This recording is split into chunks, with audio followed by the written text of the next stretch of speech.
We interrupt our program to bring you this important message.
Good evening, everybody. Episode 75. Notice the jersey. Vikings Uncensored is coming at you. We have made it, ladies and gentlemen. Real football is back. By the time you see this Friday night, the Thursday night opener between the Bills and the Rams will have already taken place. And our Minnesota Vikings will be playing 2 days from now on Sunday, 3:25 p.m. Central Time versus the hated Green Bay Packers at US Bank Stadium. As well, if you're catching this on Facebook, every Sunday from here on out, we can be your pregame. That's how you feel. You need it to be. It's the right way. Absolutely. But anyway, we got a little bit of NFL news we'll hit here real quick first, and then we'll roll into the preview of the Green Bay game, some season predictions and spicy hot takes later on, as well as Brunswick's best as usual this week. Pretty good cast of characters on that one, I would assume, this week. But without any further ado, we will get going here. Some around the NFL news. Bills on Wednesday signed tight end Dawson Knox to a 4-year contract extension worth $53.6 million. Show me the money! Show me the money! 31 million of that guaranteed makes him one of the highest paid tight ends in the NFL. Good in the position for sure. Big time target for Josh Allen up there, and by all means a fan favorite in Buffalo, and they got him locked down for the next few years anyway. Sticking in the AFC East, the Jets on Wednesday also confirmed that Zach the MILF Man Wilson will not be ready to play until probably week 4, which means Joe Flacco gets the nod to start the season for the Jets. Good luck to him. His best years are way behind him. Yeah, but it's with the Jets, so is anybody going to really notice? Yeah. Then rolling over into some Vikings news, not directly related to the game this week. The Vikings did end up releasing defensive tackle T.Y. McGill on Tuesday. Released him off of injured reserve with injury settlement, so now he is a free agent and able to sign with any team that he sees fit. May not even be out of the realm possibility that they would re-sign him after the Green Bay game. That's possible, yeah. We will. I'm not really sure what's going on with the whole T.Y. McGill situation. I don't know if it's just some salary cap and player shenanigan type things or what the deal is, but wish him the best. Yep. Wherever he earned a spot this year, and unfortunately, shit happens. Yeah. Unless he goes to a division rival, I wish him the best. If he does, then we wash our hands of you completely. Yeah. Speaking of division rivals, after releasing McGill, the Vikings signed former Bears cornerback Duke Shelley to the practice squad, filling that makes him the 16th player on the squad. So the practice squad is now full. Shelley is a 4-year veteran out of Kansas State. Appeared in 30 games, including 6 starts over those 4 years. Has 53 tackles and 4 passes defensed. So not real high on the statistical hierarchy there, but practice squad body that can be called up if necessary with starting experience. So that's something. Then Kevin O'Connell in his Tuesday press conference, I believe it was, when asked about Irv Smith, he said that Irv is on track to play this week versus Green Bay, barring any setbacks during practice during the week. So, and when the initial injury report came out on Wednesday, Irv was not on the list.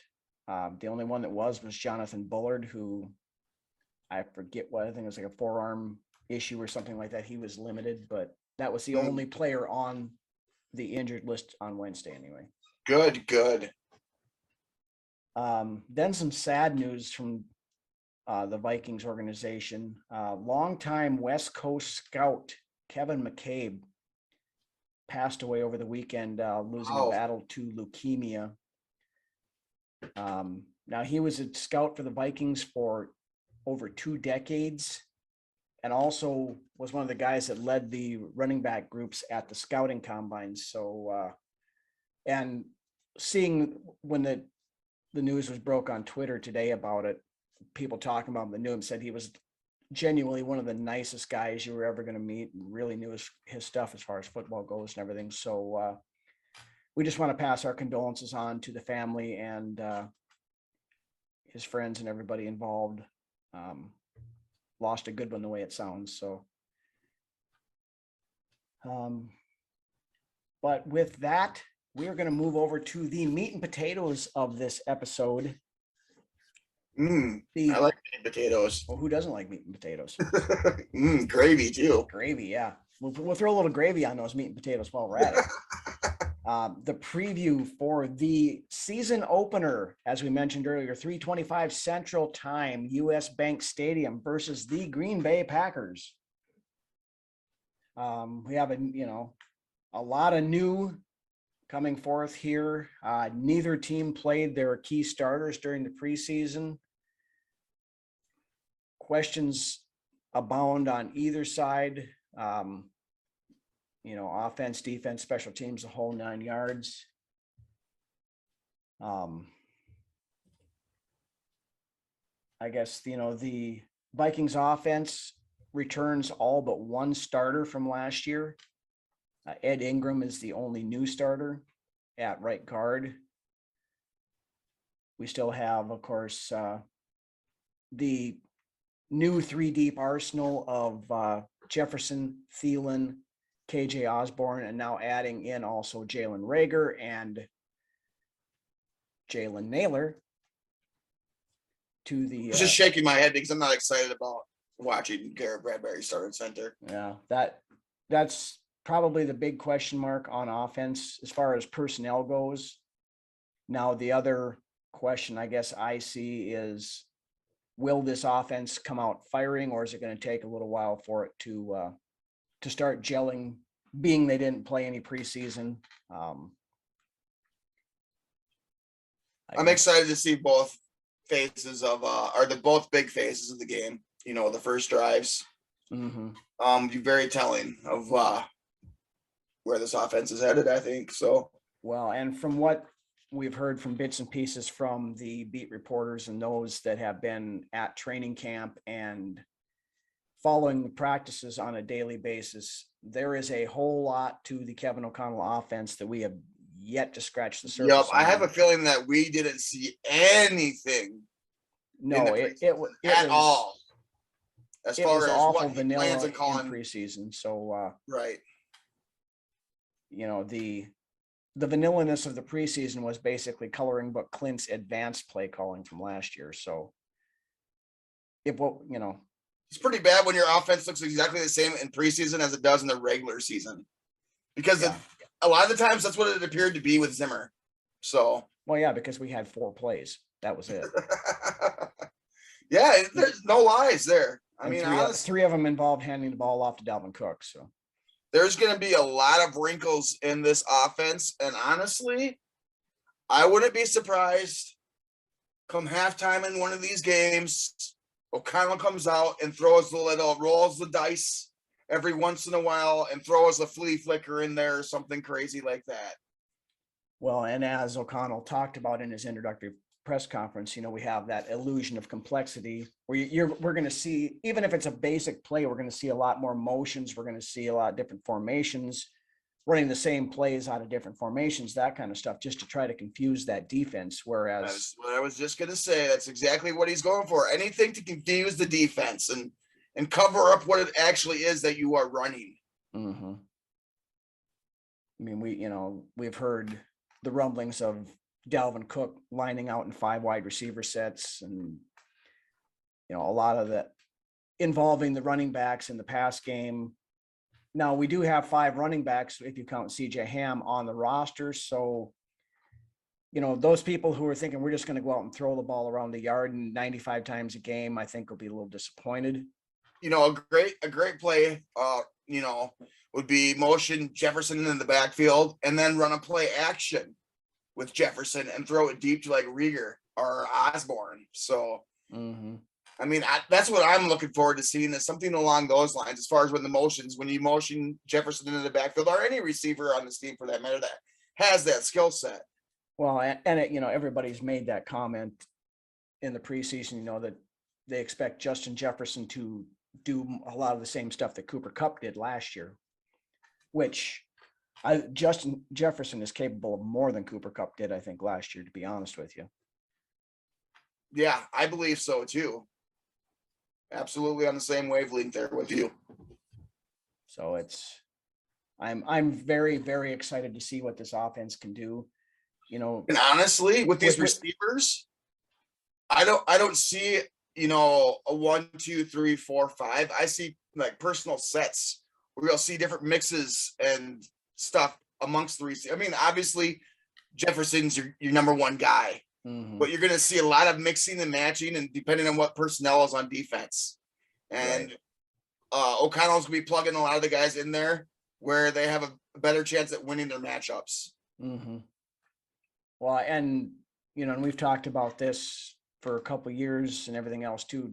Another thing I want to see with this offense is Kirk Cousins taking more of control of things and getting outside of his comfort zone, audibling, changing plays up, not just looking and seeing the initial reads not there and taking that check down to CJ Ham or whatever, throw some 50-50 balls, things like that. I mean, if you throw a couple extra interceptions, so be it, as long as you're making the more high value, big plays and stuff to overcome those. I want to see the Kirk Cousins that us as a fan base expected to see his first year here. Now that he's got the coach willing to call the plays that he likes to run and actually develop the game plan with the head coach. No more excuses for Kirk this year. I would love to see him have an honest shot at getting that MVP. The rumblings are out there right now, but I want to see the Kirk that we all expected to see in 2018. Yeah, and that was something that I was kind of surprised to see on Tuesday night and Wednesday morning watching NFL Network. Both Kyle Brandt and Michael Irvin picked Kirk Cousins as their league MVP. So, I mean, the rumblings are there, and it's very possible. I mean, we may see a Kirk Cousins we've never seen before this year. I mean, well, and that's the thing. If we get more of that edgy Kirk, the dropping the F-bomb Kirk and stuff like that, not just being himself, not golly gee willikers, milk toast and jokes Kurt. And yes, I said Kurt deliberately. Don't let those nuts hang, Kirk. Let them hang. Right. Let your receivers go get that ball. Beyond that, I think Dalvin Cook is, he may not have the amount of rushing yards that he's had in the last couple of years, but I think total Spring game. yards, when you're adding in more in the pass game, things like that. Plus, you know, we've got guys like Ty Chandler behind him. We've got still have Alexander Madison on the team. We've got Kene Nwangwu that can. That backfield might honestly be the most loaded roster spot in our team. Either that or wide receiver. I would tend to agree with you on that one. Lots of talent there in that backfield. Mm-hmm. I mean, we saw just a glimpse of what Chandler and Nwangwu can do in the preseason. And I still think Kene is going to be more of a gadget type, get him out in space and let him burn people with speed kind of guy than he is an every down back kind of stuff. But though you did see him run some balls up the middle this preseason, and he did get some yards. Yeah, granted that a lot of that was against number 2s and number 3s, and guys who aren't in the NFL anymore. But I mean, it's an embarrassment of riches in the backfield right now for us, as far as I'm concerned. But let's just hope it stays that way. Yeah. But anyway, then we'll move over to the Packer offense just to kind of see where they're sitting at. Once again, they did not play most of their key starters during the preseason. Of course, no Devontae Adams anymore in Green Bay. So Aaron Rodgers' security blanket and top target for the past multiple years is now living the sweet life in Las Vegas. But they do have guys by the likes of Alan Lazard, who actually is questionable as to whether or not he's going to play on Sunday. Lazard is supposed to be their number 1 guy right now. If he doesn't, they have the rotting corpse of Sammy Watkins, who they brought in. They have another rotting corpse too, as well. Yeah, and the even moldier corpse of Randall Cobb. But then you also have a couple of young guys in Romeo Doubs and Christian Watson. I've heard really good things about Dobbs over there. I have too. In Packerland. He's been pretty impressive during the preseason, the way it sounds like. And, you know, we've talked about what Christian Watson brings to the table, especially when he gets more opportunities to catch passes and things like that. So he's going to bear watching. Then, of course, you've got Robert Tonyan, who also is questionable as to whether or not he'll play on Sunday. There's some debate on that. If he can't go, they have another rotting corpse of Mercedes Lewis as his backup. Man, he's ages old too. Mm-hmm. Other than that, on the offensive line, David Bakhtiari is questionable, but sounds like he may be able to go. You know, he's no spring chicken either, but no, I mean, and he missed most of last year, you know, with leg injury, and then he did come back for that playoff game against San Francisco, I believe, in the divisional round. Mm-hmm.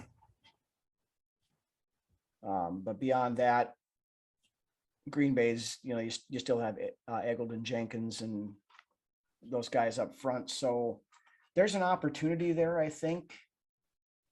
And depending upon, you know, how rusty Bakhtiari is after basically not playing for a year and a half. So that would roll into seeing what we can see out of the new look Vikings defense. Oh, don't forget about Aaron Jones and we Dillon can't forget about the running game over there. Aaron Jones and AJ Dillon, of course, both very good running backs, and both have given us a few fits in the past. So I actually see Green Bay relying more on those guys, at least to start the season, I think, especially if Lazard can't. They're going to test our run defense for sure. Mm-hmm. Yep. And both of those guys are pretty decent catching balls out of the backfield and things like that, swing passes and flies. And yeah, they're pretty decent with some balls in their hands. Now. But anyway, we'll roll over to the Vikings defensive side of things. Ton of new faces starting over there. Completely new scheme. Yeah, new scheme, the 3-4 base with several different looks, whether it's a 5-2, whether it's 4-3, whether it's. I think you could basically classify it as more of a multiple defensive. Yeah, I mean, it is in its base a 3-4, but as we've seen most of the time, you're running your base defense probably 20% of the time. Nickels nowadays is basically your new base. Mm-hmm. And which there it is, when we're running nickel, is it going to be a traditional nickel with Chen and Sullivan coming in, or are we going to run a big nickel with the three safeties, Lewis Seen, all Harrison situational, Smith, and Cam Bynum? It's there's plenty of options there as far as running different schemes and things to try to confuse the opposing offenses. Now, with some of this coming from Green Bay, with Mike Pettin and the Donatel scheme and some of that stuff having roots over there may not be completely foreign to, somebody who's as good at reading defenses as Rodgers is, but anyway, other than the guys we've mentioned, of course, we have newly joined Harrison Phillips, who is listed as the starting nose tackle. Now he'll move in and out as far when they switch up schemes. I'm excited to see him. I am too. I mean, I think that guy's got a high ceiling, and I think he's already a fan favorite. He's a great and guy. He's just about to hit his prime, in my opinion. Then one of the interesting ones, Jonathan Bullard is listed as the other starting defensive end across from. I'm not sure. I guess I'm not sure what side he's lining up on, but you've got Dalvin Tomlinson, you've got Harrison Phillips, and then you've got Jonathan Bullard. Now, of course, that was Armand Watts' spot, but Bullard apparently played well enough to at least initially get the spot. Until Blacklock can get up to snuff. Right. And he's listed as the backup. And I expect to see a lot of rotating in and out in that position too. So, some of these positions, starter is just a guy that plays the first play. It doesn't, they're probably going to play similar amount of snaps and things like that. And having that ability to rotate guys in, keep everybody fresh is only going to help. Yeah, absolutely. Then, of course, in the backfield, a couple interesting ones. Cam Bynum, of course, getting the start at safety with Lewis Seen being the third safety. Caleb Evans is listed above Andrew Booth Jr. in the depth chart. Now, Booth, of course, had that, was it ankle injury? Yeah. In week 2, so he's coming back from that a little bit, and he's a little behind, and Evans played quite well. Evans had a hell of a camp and preseason. Mm-hmm. And Evans, seeing him on Twitter and some of this stuff too, I think he's another guy that he just loves being here though too. He does. That's just it. I mean, he's dyed his hair purple. He's done all this stuff. And I think he's another guy that, as long as he can show something on the field, I think he's going to be another fan favorite type player. Then of course we have the dynamic duo at outside linebacker / edge rushers, Danielle Hunter and Za'Darius Smith, former Packer. Now, Za'Darius did an interview this week. Seen this. There's apparently some not so good blood between him and Green Bay. Yeah, there's some bad blood there. Here's an excerpt from the interview. It says, Za'Darius Smith commented this week that because he had back surgery, he believed that soured his relationship with the Packers. Smith told Tyler Dune of Go Long that it felt like shit went south when he went in for a second medical opinion that led to the decision to have surgery. And he became a nobody to everybody in the building. He said people walk past him not saying nothing, Z, how's your back doing? How's this? How's that? He's like, was one of the guys that helped change that culture in the locker room, and all of a sudden they're doing him dirty, basically. He said, there was none of that, concern or asking him how his recovery was doing, and that. And he said, that's one of the reasons he came to Minnesota. He said, so now I get to go back. I can go back twice a year. I said, I put my back on the fucking line his quote exactly. I put everything into that team, and in year 3, I was treated badly. He said, that's why I'm here now, so I can play them twice a year. I like that. And he wanted to come here just for that matter. He had signed with Baltimore, and then when the opportunity came to come here, he backed out of that deal with Baltimore and came here. Yep. Just for that purpose, I think. It's kind of I believe so as well. It's a little bit of that Brett Favre revenge type thing that kind of like a Favre type of deal, but just a different position, in my opinion. Yeah. So I mean, it's going to give him a little extra motivation, I think, especially to start the season, new team, new this, that, and going against his ex-team that did him wrong, in his opinion anyway. It only gives a little extra motivation. Yep. Then looking over at the Packers defense, this is a potential to cause some problems. I mean, they're predicted to be ranking, top 5 defense in the league, probably. Yeah. Of course, you've got the big question mark is going to be, can Garrett Bradbury hold up against Kenny Clark up front, which he's never really been able to do all that well. But on that, you've also got a healthy Preston Smith back, Rashawn Gary on the other side. Then in the backfield, the big thing is, can their secondary, which is a good secondary, can it contain the likes of Justin Jefferson, Adam Thielen, KJ Osborne and company? No. No, it did not. Their best cornerback, Jair Alexander. Now, he didn't play in the game in Minnesota last year that the Vikings won. Can he slow Jefferson down? I have a feeling that Alexander is going to be probably tied to Jefferson most of that game, unless they're moving Jefferson around enough. And I think they're going to do that to try to create some mismatches. So, but I think when possible, Jair Alexander will be on Jefferson.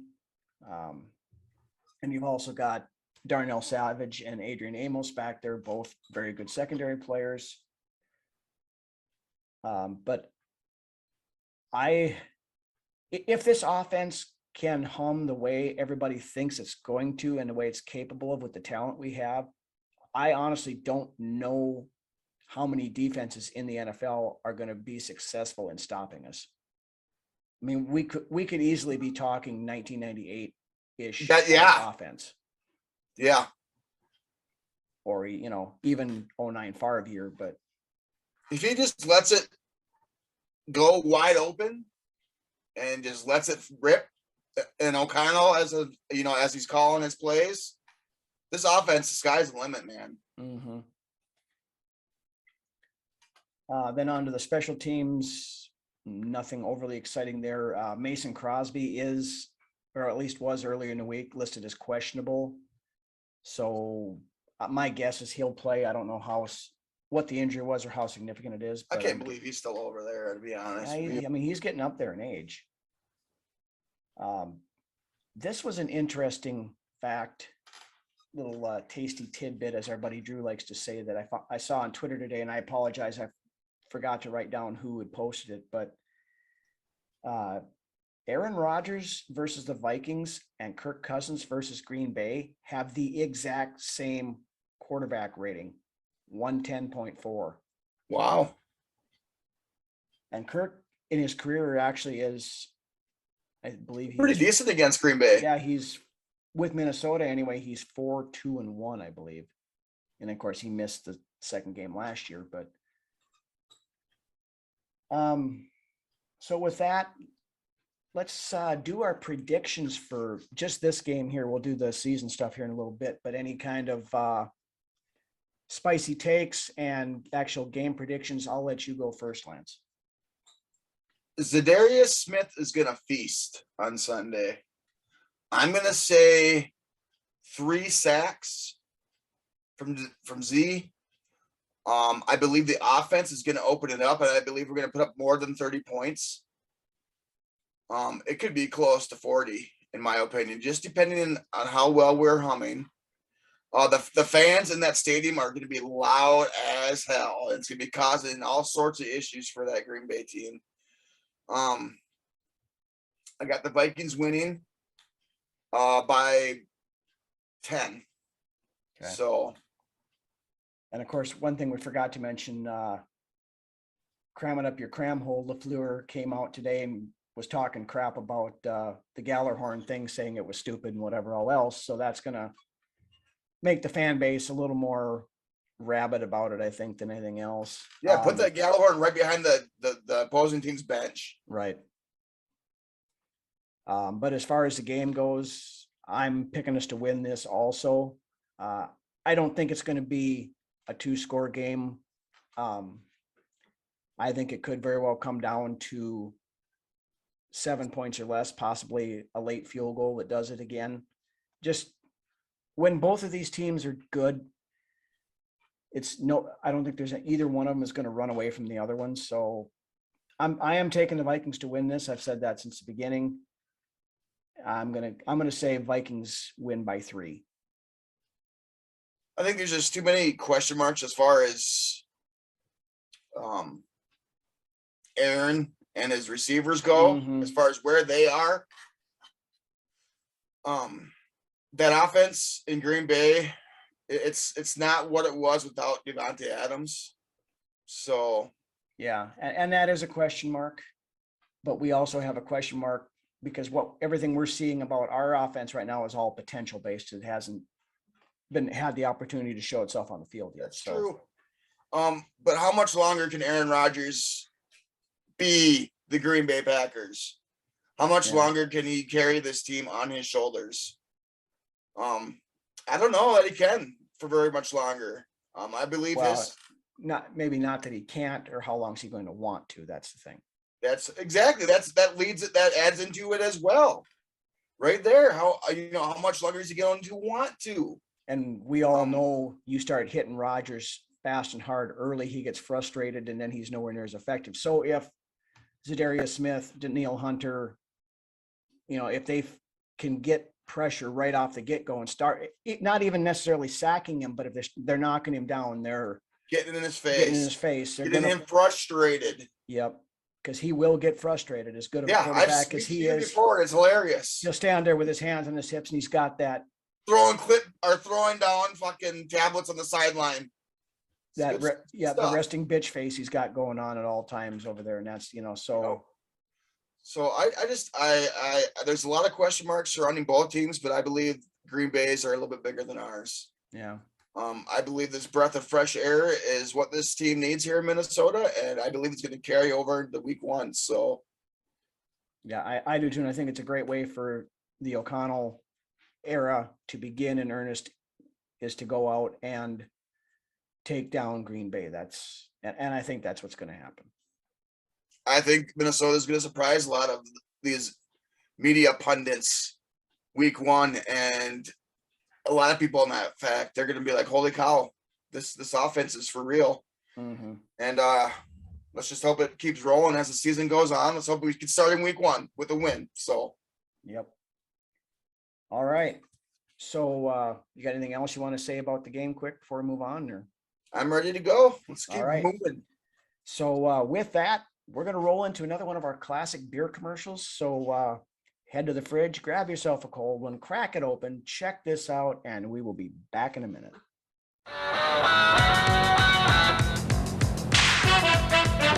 This bud's for you. There's no one else who does it quite the way you do. So here's to you. You know it isn't only what you say, it's what you do. For all you do, this bud's for you. For all you do.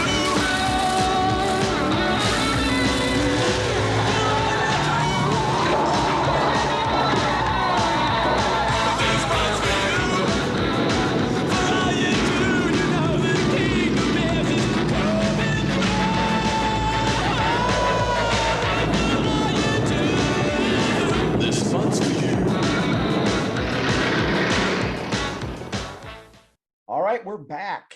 And now we are going to do our season prediction segment, not only for the Vikings themselves, but also league-wide, who we think will make the playoffs and when it gets down to it, who is going to be representing the NFC and the AFC in the Super Bowl and who we think is going to actually win the Super Bowl. So we will get right into it. On the Vikings themselves, has your opinion changed since we did our initial predictions back before preseason, or are you still thinking about the same lines? I'm thinking still sitting at 12-5. I like that. And I believe that there's a chance that we can even, raise that win a little bit higher as well. We'll just see what week one brings and go from there. Obviously, you just never know. Mm-hmm. But I believe that we can get at least 12, if not 13 or 14. So yeah. And I know I think I had us picked at like 10-7 to start with. 10-7 is absolutely doable. Anything lower than 10-7 would be a disappointment in my opinion. Yeah, absolutely it is, because 10-7 should get us in the playoffs. I honestly think 11 or 12 wins is feasible and not out of the realm of possibility at all. So it's going to be interesting to see if we have some of those stereotypical Vikings piss down their leg and lose to a team that we have no business losing 2 games. Let's just hope we can catch a wave and ride it. Right. I mean, things fall quite nicely, I think, for us to potentially go undefeated at home. And if we do, that's 9 wins right there. You're right. And even if we lose 1 or 2, that's still 7-8 wins at home. And if we can scratch 4 wins minimum out on the road, which I think is doable, you're sitting at 11 wins right there. Yep. So, all right. How about any spicy hot takes? Doesn't necessarily need to be Vikings related, but can be league related as well. Nothing really I can think of off the top of my head. No. I believe that Rieger's going to have a lot better season his first year in Minnesota than he ever did in Philadelphia. I mean, that's kind of a spicy take too, but we'll see. Yeah. League wide, I guess I'm probably going to regret this one, but I think Father Time finally catches up with Tom Brady this year. He's got that whole thing going on with him and Giselle fighting about the fact that she didn't want him to come back and play, and he came back. I was just anyway, thinking that as you were saying it, that kind of stuff. So I think Brady finally, I think this is the end for Brady. This will be his last year. I know he said at one time he wanted to play till 50, but I don't think Giselle's going to allow that. And as we've seen before, Father Time is undefeated. I mean, look at Brett Favre from 2009 to 2010. He looked like 2 completely different people. Yeah, it was. And when with Brady, I'm out, I'm back in, I'm out. I don't know that his heart's going to be 100% in it. Now, the competitiveness of Tom Brady, of course, is going to probably push him more than maybe some players at that point. But at 46 years old, the physical tools are going to have to start diminishing here at some point in time too. So, well, I mean, and they are, but they're making it work. He still threw for 4,000 yards last year. True. I mean, that is true. He can still throw a deep ball. Yeah, I think that kind of slows them down a little bit. Another take, I think Justin Jefferson gets Megatron's record. Oh, you think so, huh? Yeah. He said he wants to be the first 2,000-yard receiver in the league, and I think it's very possible he does it. I mean, he got 1,616 yards in coloring book Clint's offense last year. I think if they truly use him like Cooper Kupp, he's going to pass everything Kupp did last year and then some. And no, that's not me being a homer. That's me honestly believing that. The only reason I believe you might not get that is because there's a lot of people to throw the ball to that are perfectly capable of, making, right. a great catch, but I mean, great catches as well. Yeah. And they're going to spread the ball around. I mean, it's quite possible we could have easily 2,000-yard receivers, if not 3. That'd be nice. We mentioned earlier in the show, we running back with over 1,500 yards from scrimmage would be nice too, as well to go with that. Right. So, I mean, there's all kinds of weapons. If Irv Smith can stay healthy, can he finally prove to be that tight end that we've all thought he was capable of being? So that, there's a lot of unanswered questions there. But with that, though, let's look into who we have for team MVPs, both on the offense and defensive side of things. So let's start with the offense. Who do you got? Kirk. I'm gonna have to go Kirk here.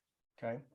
It ties right in with Jefferson. It's a possibility as well, but I believe Kirk finally puts it all together and puts together a convincing winning season and starts beating some of these winning teams that we haven't seen him beat before. Mm-hmm. It all comes back to coaching and how the game plan is planned and how the game plan works. I think Kirk starts adding some W's to his win column as far as, he's right there at 59 and 59. I think he adds about 12 wins to that there this year. So yeah, and and it begins and ends with Kirk.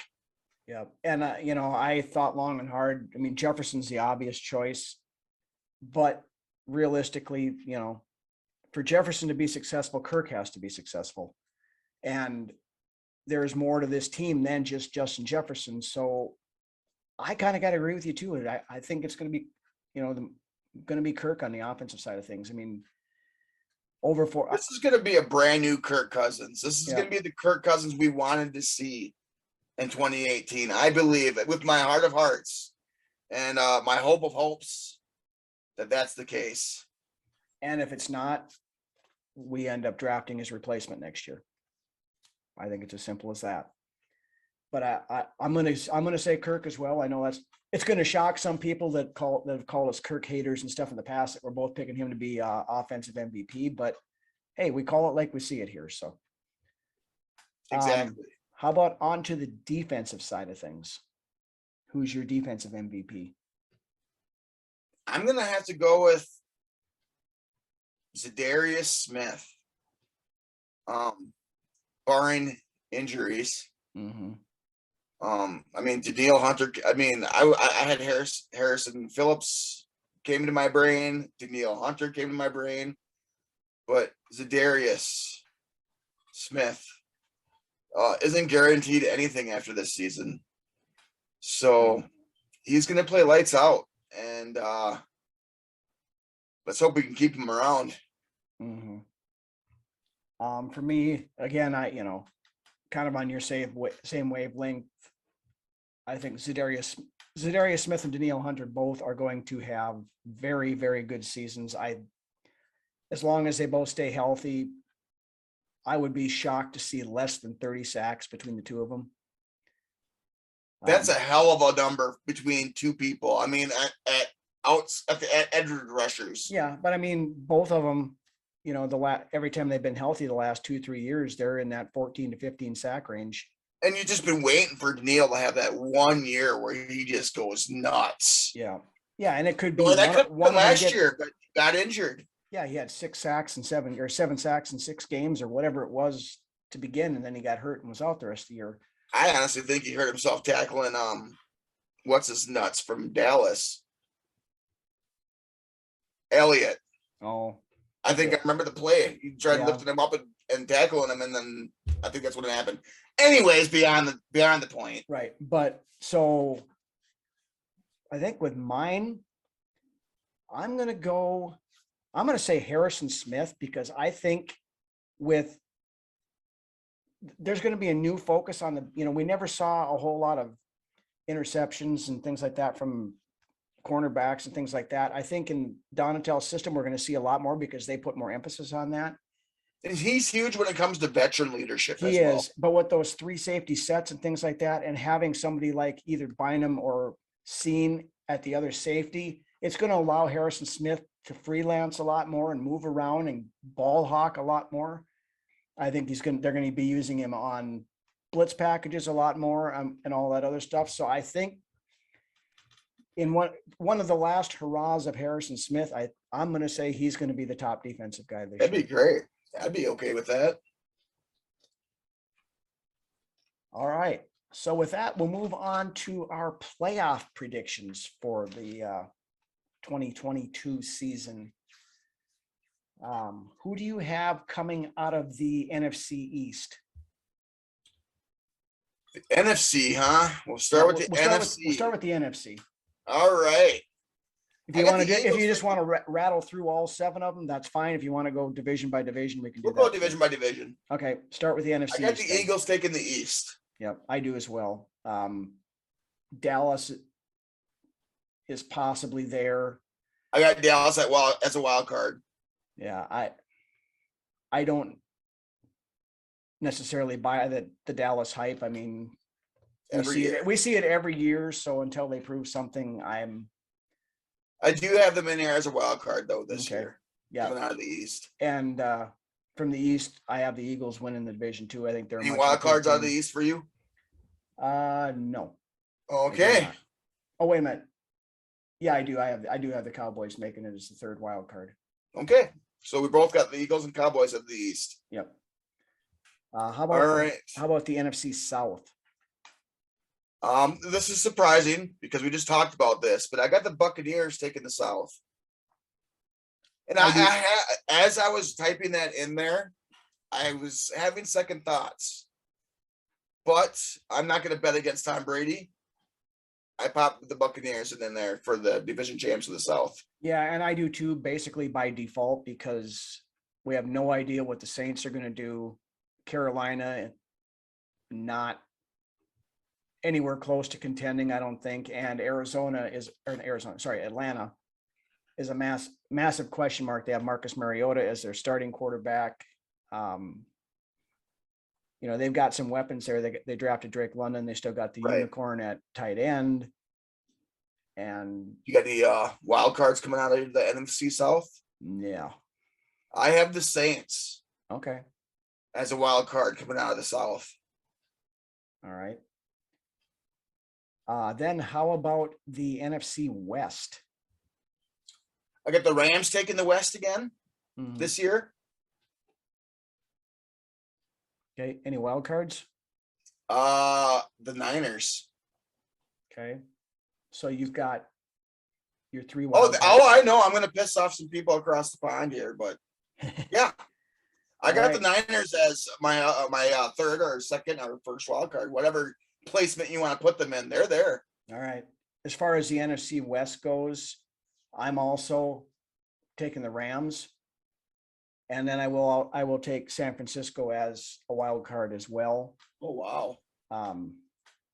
I think San Francisco is going to be sneaky good. I mean, there's question marks around whether or not Trey Lance is ready, but their defense is legit. You've got Bosa, you've got all those guys up front. Their linebacker core is very solid. I mean, their defense is going to do the same thing it's done in the last several years. It's going to keep them in games, and they're going to run the ball. They've got Deebo Samuel that's does everything, catch the ball, run the ball, do all that stuff. And in all honesty, their season falls on the back of Trey Lance and how his development has gone from last year until this year.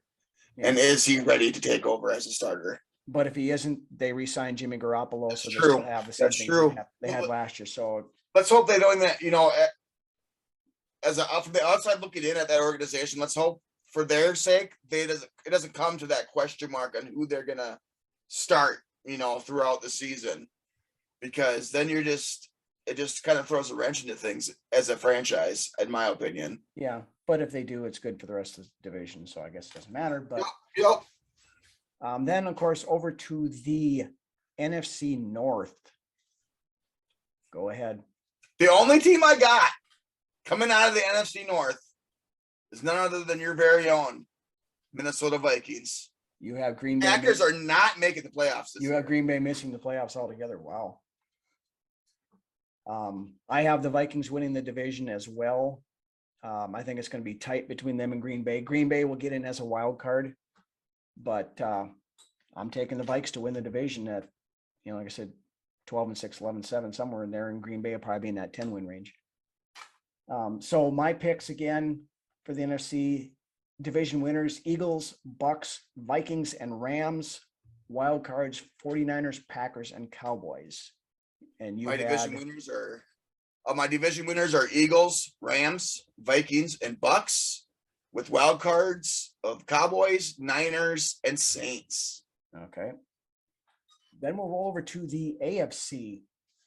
Who do you got in the AFC East? The AFC East, in my opinion, is pretty easy as far as the cut and dry division winner here should be the Buffalo Bills. Mm-hmm. Buffalo is very likely the best team in the AFC right now. So I agree there as well. Buffalo's winning the AFC East. Any wild cards out of the East? No, I do not. Do you? I have the Dolphins as a wild card in the NFC or the AFC East. Okay. I thought about that, but I'm still not sold on Tua. Lots of talent surrounding him, though. There is. I mean, they brought in a lot of wide receiver stuff. Their running game has been good for a couple of years, but until Tua can prove that he can do it, I'm not sold on him. And I like me some Mike McDaniel as well. He's very innovative on the offensive side of the ball. We've never seen it. I mean, there again, he's kind of an unknown like O'Connell, maybe even more so. But, comes from the McVay and Shanahan. Yeah, he's from the Shanahan tree. So, excuse me. All right. How about out of the AFC South? I've got one team making it out of the South, and that is the Colts.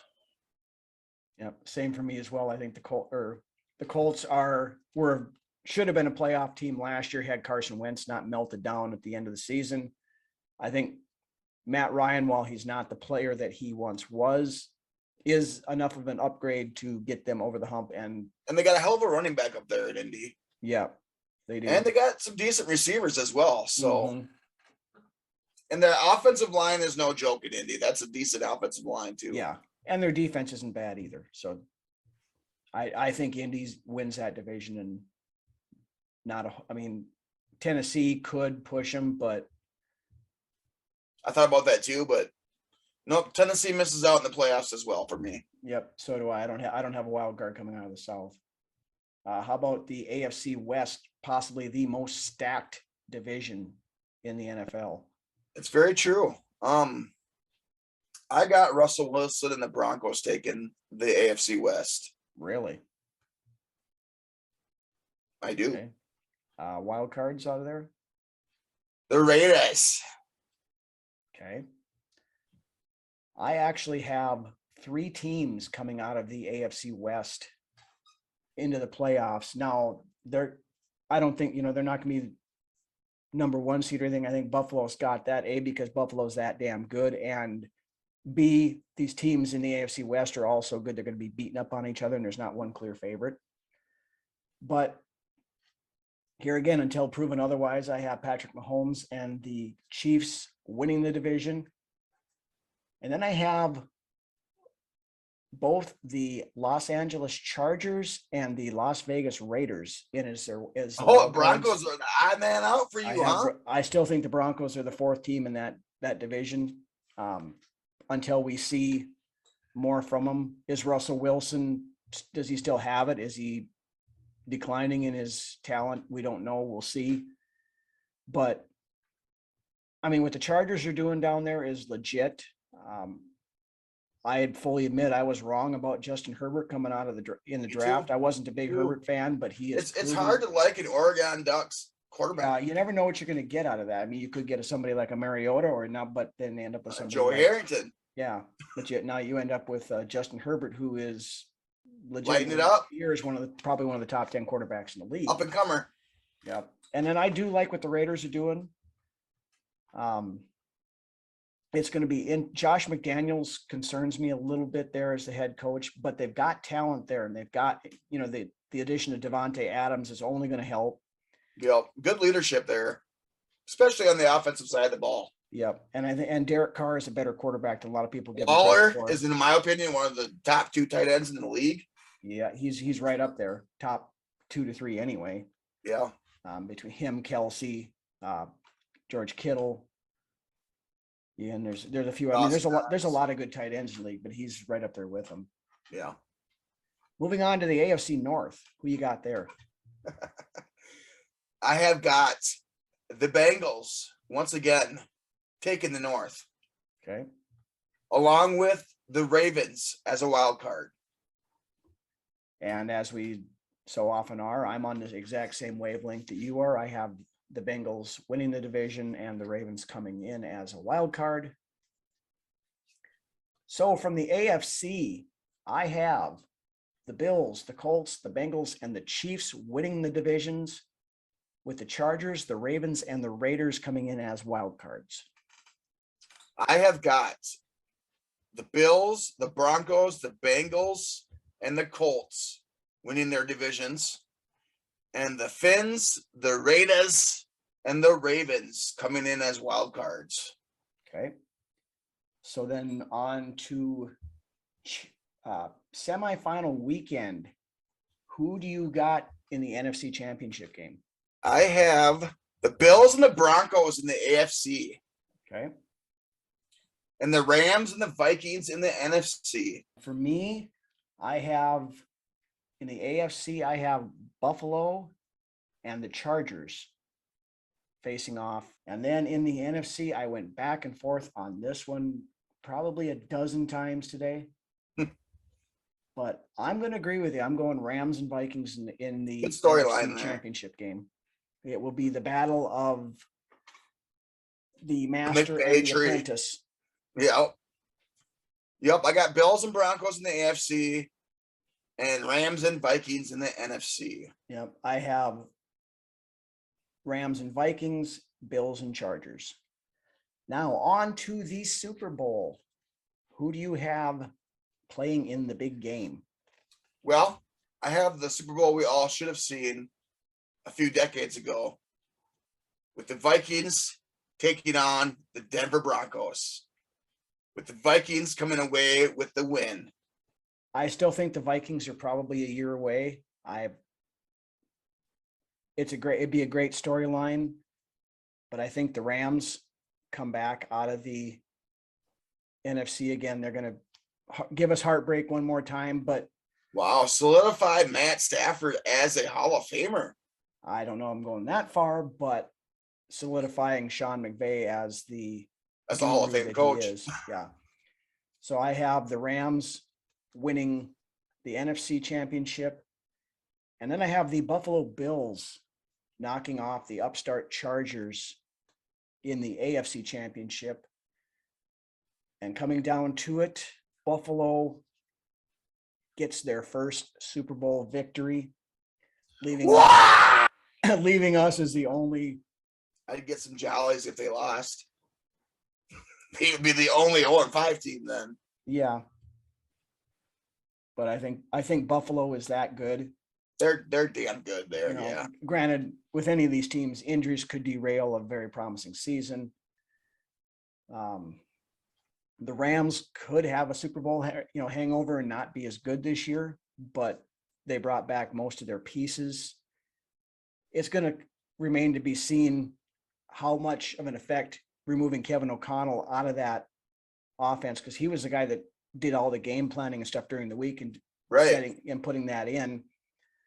So that's going to bear a little bit of watching, but the talent's still there. You still have Aaron Donald, you have Stafford, you have Cooper Kupp, you have all the cast of characters that they had last year that got them to that game. So right now, that's who I'm picking, who I'm going with anyway. So with that, we are going to roll into yet another edition of Brunswick's Best this week, looking at numero 75. 75. So who you got there, Lance? Let's get her rolling. All right, let's go back. Let's go way back to bench warmer Bob. He was signed by the Vikings in the 1972 season after being waived by none other than the New York Giants. Lertzma would play regularly for the Vikings and back up the famed Purple People Eaters defensive line. But he very rarely started, earning the affectionate nickname Benchwarmer Bob. Lertzma played for the Vikings in Super Bowls in 1974 and 1975. both, as we all know, losing causes. The Vikings had traded Lertzma to the Seattle Seahawks, an expansion team in their first season in 1976 in a deal for wide receiver Ahmad Rashad. Lertzma would play 2 seasons in Seattle, starting regularly at defensive end. Lertzma retired after the 77 NFL season with 82 career starts. Lertzma, you made the list. Moving forward. Randy Holloway. Drafted by the Vikings in the first round, pick number 21 in the 1978 NFL Draft out of the University of Pittsburgh. Holloway played with the Vikings from 1978 until 1984, before heading to the St. Louis Cardinals for 1 season. In the 84 season, Holloway had 5 sacks versus the Atlanta Falcons, which still stands as the most in one game in franchise history. Holloway started 31 of his 97 career games as a Viking wearing purple. Randy, you made the list. Now, moving forward about a decade, we come along no other than the jersey that Rhino is wearing. Mr. I can't turn around or and these guns. Keith Millard. What's some of your best memories of Keith Millard? I mean, just the guy was absolutely relentless. One play that sticks in my mind is him sacking Mike Tomczak after he'd already lost his helmet. You see that picture everywhere. You got Millard coming around the edge and it just like his head's on fire, no helmet, and down goes Tomczak. I mean, the guy was a monster. I mean, he had a motor that would not stop. And he was a crazy son of a bitch too. So I mean that. Yeah, and he played angry. Mm-hmm. Of course, he was one of the guys I wish I could have watched play live, or at least remembered watching him play live. He had a shortened career. Mm-hmm. Had he been able to not get those knee injuries, he would have had a lot more accolades, in my opinion. He would have been. I think he had the potential to be one of the best players at his position in the league had he had a full career. Of course, famous Millardism is the infamous run-in with the Mankato law enforcement at a fast food establishment during training camp, when Millard famously said that his arms are more powerful than the policeman's guns. Hence back to where the guy was a crazy son of a bitch, but absolutely loved Millard, one of my favorite players of all time. The player. That was right in the wheelhouse, and I was really starting to understand football and things like that when he came onto the team in the 80s. Great player.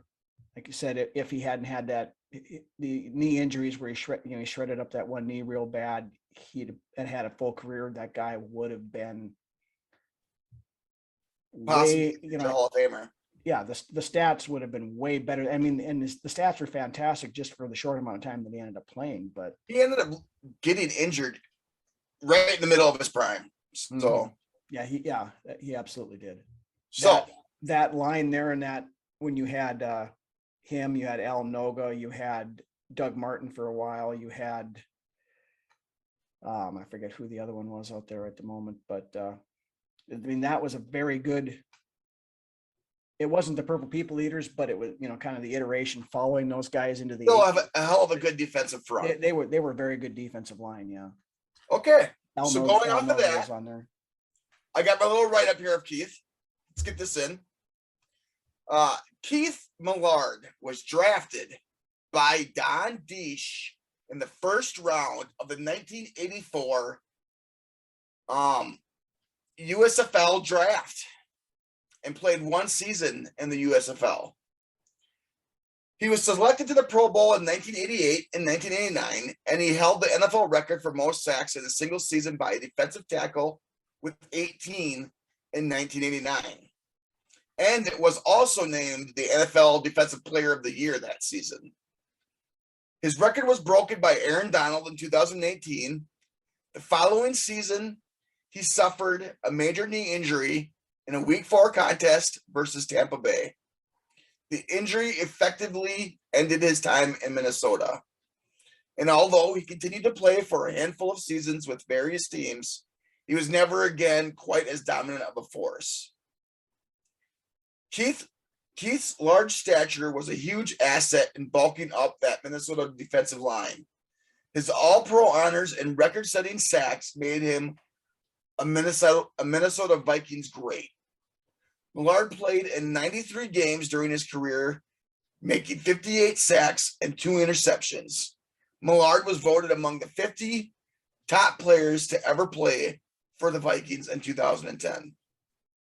Some of the accolades for Millard were as such: 1989 NFL Defensive Player of the Year, 2-time first-team All-Pro in 88 and 89, 2-time second-team All-Pro in 86 and 87, 2-time Pro Bowler in 88 and 89, NFL 1980s All-Decade Team, 1989 UPI NFC Player of the Year, second team all-time USFL team, one of the 50 greatest Vikings, and he was also the Morris Trophy winner in 1983. Keith, you and your guns made the list this week. Absolutely. Moving way forward. Now, I'm just going to stop here for a second, Okay. and I'm going to give Matt Khalil just a little bit of a brief asterisk here. If not for his rookie season, which is about all we got out of him, but it was a hell of a rookie season. After that and the knee injuries, it was forgettable. Yeah. Khalil, you do get an asterisk for your one decent rookie year. It was a Pro Bowl year, and I believe you were an All-Pro as well. So we'll give you a little bit of an asterisk there. I mean, pretty much, in my opinion, a bust as far as a first rounder goes, but he did fill in for his rookie year and had a decent year. So moving along, getting Matt Khalil out of my mouth and moving on to somebody the likes of Brian O'Neill. Now, there isn't much I can write up about this guy, but over the last few years, if you've been watching the Vikings, you know this guy's a hell of a player. Mm-hmm. Now, O'Neill was drafted by the Vikings in the second round, 62nd overall of the 2018 NFL draft. He actually entered the season as a backup tackle, and I honestly don't think they expected much out of Brian that first year here. No. He entered the season as a backup tackle behind starters Riley Reif and Rashad Hill. He made his first career start in week 6 at right tackle after Rashad Hill was moved to left tackle in place of an injured Riley Reif. He maintained that starting role the rest of the season over Hill, and he has retained that starting role ever since. On September 8th, 2021, O'Neill signed a 5-year, $92.5 million contract extension with the Vikings. Following the 2021 season, O'Neill was named to the 2022 Pro Bowl, his first, and hopefully one of many more. And hopefully we see some All-Pro, first-team All-Pros coming up as well. Mm-hmm. Brian, keep it up. You made the list. And with that, that is my list for this week. All right.